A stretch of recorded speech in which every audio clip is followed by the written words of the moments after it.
écrit des mots purs, j'ai gommé les ratures, et là sur le papier, j'ai effacé tes photos. Je regarde très discrètement.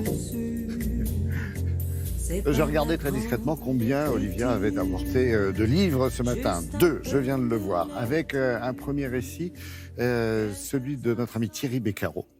Et alors, vous le connaissez forcément, Thierry, ou vous croyez le connaître. Mais là, Olivia, dans ces pages, on en découvre un tout autre. Voilà. On connaît son côté facétieux, joyeux, Oui. de bonne humeur.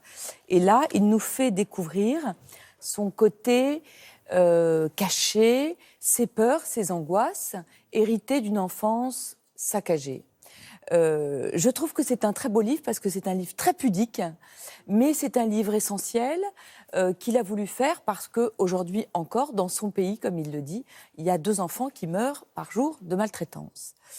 Thierry, il est né dans les années 50. Sa naissance, comme il le dit très joliment, n'est pas un cadeau du ciel. Ses parents travaillent beaucoup. Donc, ces 4 premières années, il les passe chez mémère Anna. C'est une parenthèse enchantée. C'est un petit garçon très heureux. Et puis, à 4 ans, il a une petite sœur. Et là, il retourne chez ses parents. Il raconte la solitude. Il y a un détail que j'ai trouvé très beau et qui m'a broyé le cœur. C'est qu'il espère, il aimerait tant recevoir une carte postale de son papa ou de sa maman qui lui dirait qu'il l'aime. Et évidemment, il n'en reçoit pas. Alors, il songe à aller lui-même acheter une carte postale. Et puis, il imagine la scène. Le vendeur lui dirait « Mais elle est pour qui, cette carte postale ?» Et il dirait « Elle est pour moi. » Parce qu'il s'écrirait lui-même une carte postale. C'est terrible de se souvenir de tout ça. Oui, il se souvient de tout. Ouais. Il se souvient des coups qu'il vole. Son père est très violent. Le tape souvent, le tape fort. Alors, c'est pas du tout un livre pour faire pleurer dans les chaumières, c'est un livre pour faire comprendre le processus. Qu'est-ce qui se passe dans la tête de ce petit garçon ? Parce que vous avez la violence physique, et la violence physique, elle engendre une culpabilité, parce qu'un petit garçon ne comprend pas ce qui lui arrive. Donc forcément, il se dit que c'est de sa faute. La culpabilité et les coups engendrent le silence, parce que forcément, vous n'en parlez pas, vous n'osez pas en parler, il y a une omerta. Et puis, il raconte très bien qu'à la violence physique s'ajoute la détresse psychologique. Parce que son père est un monsieur qui le tape, mais est aussi un papa qui sait être gentil. Et donc, ça engendre une incompréhension terrible dans la tête du petit garçon. Et comment se fait-il qu'il soit né à 17 ans, alors comme le dit le titre de son livre ? Parce qu'il est mort à 17 ans.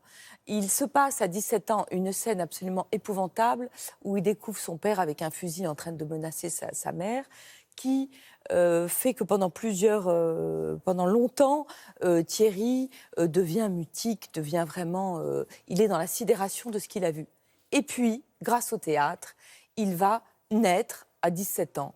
Et ce livre vous raconte cette enfance terrible, mais vous raconte aussi la reconstruction d'un homme qui va faire cette carrière tout à fait éblouissante qu'on lui connaît, malgré l'inquiétude, malgré les angoisses, l'angoisse de jamais être à la hauteur, l'angoisse de devenir père. Est-ce que je vais savoir devenir père avec ce père-là ? Et puis, grâce à la thérapie, grâce à une immense intelligence de la vie, c'est un livre qui est gorgé, je trouve, de sensibilité et d'intelligence pour comprendre ce père. Ça ne veut pas dire pardonner, ça ne veut pas dire accepter, ça veut dire comprendre comment ce père violent était aussi un homme formidable. Donc, merci Thierry de l'avoir écrit, merci Olivia d'en avoir si bien parlé. La vie ne doit pas faire peur. C'est le 2e livre que vous nous apportez. Oui, vraiment, parce que à un moment du livre, Thierry explique que pour tenir le coup, il se réfugiait dans ses rêves, sa grande évasion. Maya Angelou, c'est une auteure que j'adore, c'est une grande auteure afro-américaine qui a connu la ségrégation, qui a connu une enfance aussi très difficile. À 8 ans, elle s'était arrêtée de parler et qui est devenue un auteur majeur aux États-Unis, peut-être pas tout à fait assez connu en France encore, mais vous pouvez la lire.